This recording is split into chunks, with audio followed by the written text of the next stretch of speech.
America. I just want to chatter very quickly about what's going on as Trump gets nearer, ever nearer to the inauguration. Tom Beccaro is the former chair of the Californian Republican Party. Tom, a very good evening. Welcome to Talk Drive. How are you? Great to be on. I watched with a smile on my face whilst all the woke, bed-wetting liberals. We've heard stories of women dressed in black shaving their heads. We're not having sex for 4 years. Have you voted for Donald Trump? What I took from the election is that he is not. He has flaws. There are times he goes off script, and there are many things that he probably says wrong. But a majority of people in America went, not interested in ideological policies, we're interested in the price of gas, the price of food, and a country that's being flooded with people who are getting stuff that we should be getting first. And then, genuinely, hand on heart, this is exactly what's happening in this country, although we just voted in a left-wing socialist government that don't like anybody, really. But it is interesting to me, and symbolises that the power of the vote will always be there for people. Would you agree with that, Tom? Yeah, absolutely. But after so many years of inflation and contracts going to Pfizer and big military and everything else, and half the country being left without any economic benefits, they said enough's enough. Your social justice war, it may be helpful and make you feel good at night, but I have to put butter on the table or food on the table, right? And it wasn't happening for half the country. And so I love how all this complication of what really happened. I'll tell you what really happened. People couldn't get jobs and they couldn't afford groceries, and they voted their own self-interest, which they should. Absolutely. He's been quite vocal.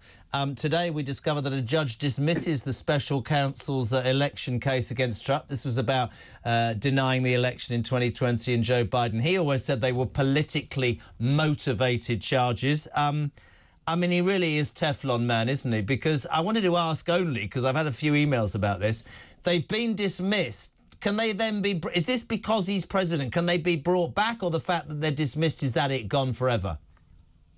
Yeah, I've been an attorney, by the way, 37 years. And because they're being dismissed, you can only bring these cases within a certain time frame, right? Statute of limitations. We got that from you guys, well, and you got it from Rome. Yeah. But the reality is that, no, they won't be able to bring these back because the time on it will have run.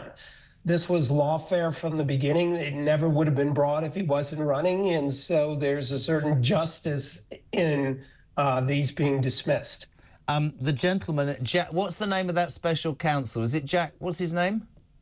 Jack Smith. I don't think he's going to last too long after January the 20th, because the real Donald has said he's going to fire him on the first day. That's as well as building a wall and everything else. I think he's going to... we all think he's going to resign right after the start of the year, if not before. Well, I think he's going to have to. But it is interesting, actually. Again, you know, he was returned to power, and these things now do take on a very interesting look. I haven't seen Nancy Pelosi look happy recently. That also makes me smile a lot.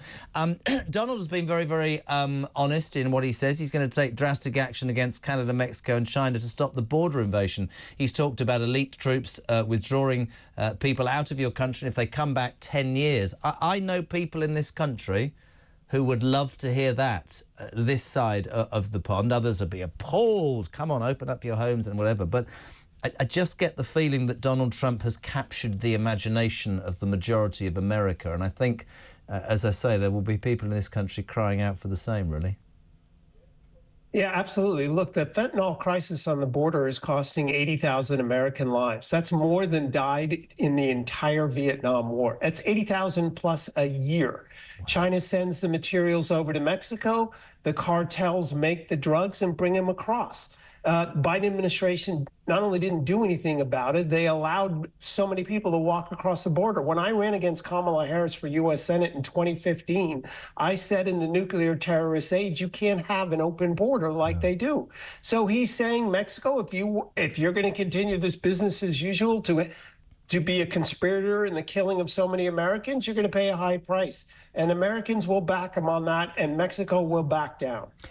Kamala Harris, you mentioned, I didn't know you stood against her in the Senate. I heard she burned through $1.5 billion. I've read different reports that she will be cast aside forever and that she might run again. What did you make of her campaign? I thought she was awful.